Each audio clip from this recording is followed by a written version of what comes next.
Danger DIY. Hey there DIYers, and welcome back to the channel. Today I'm going to be working on my 1983 Mercedes-Benz 300D. The 300D is based off the legendary W123 chassis with an OM617 5-cylinder diesel engine. The W123 is legendary because of its longevity and its durability. This vehicle has just under 104,000 miles on it, and the engine is said to last up to 1 million miles or more when it's properly maintained. So mine is just getting broken in. But today I'm going to be working under the hood and we'll be replacing the brake reservoir caps and the accelerator throttle pivot bushing in the pivot assembly. But before we get started, a bit of a teaser for another video. I just recently had this Mercedes painted, and I've restored the trim and polished the chrome, and I've been working on restoring the details inside the transport cabin as well. But as I said, today we are going to be working under the hood, so this is for a later video. So subscribe and turn on notifications to be alerted when it comes out and see how I did all of this to make this car look fantastic.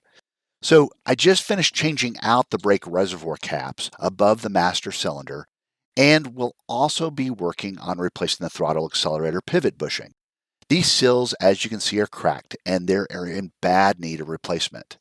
But good news is these are easy to replace. They pull right off and they push right back on. So these are very easy to replace, and they only cost a few dollars and can be found readily at different online retailers. So I'll include a link to them in the video description. So what is the throttle pivot? It converts the foot pedal being pressed into the turning motion that opens and releases the throttle. When the pivot bushing becomes degraded, it no longer operates with full range of motion, and sometimes not at all, resulting in suboptimal throttle control. To remove, loosen these two bolts on the firewall and the bolt connection to the throttle.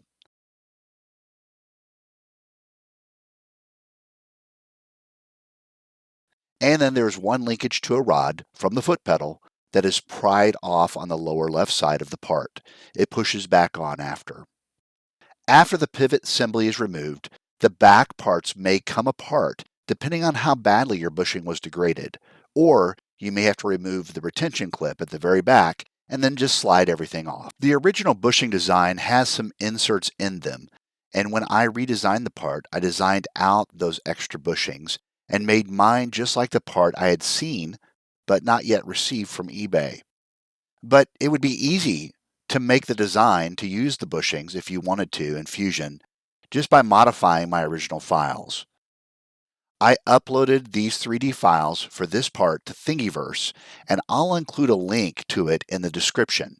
The first step of reassembly is to attach the new bushing to the bracket using the retaining clip, and then slide the entire assembly over the rod as it was before disassembly. Then add a spacing washer in the back and the final retaining clip to hold everything firmly in place.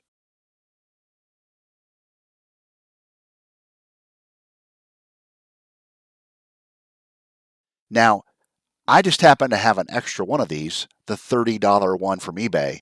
So if you leave a comment about your Mercedes W123, what you love about it, and let me know you could use the bushing, I'll figure out a way to get the extra bushing to you.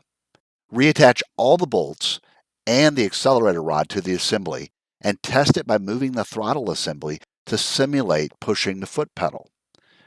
Let me know if you run into any problems or if there are any questions I can answer.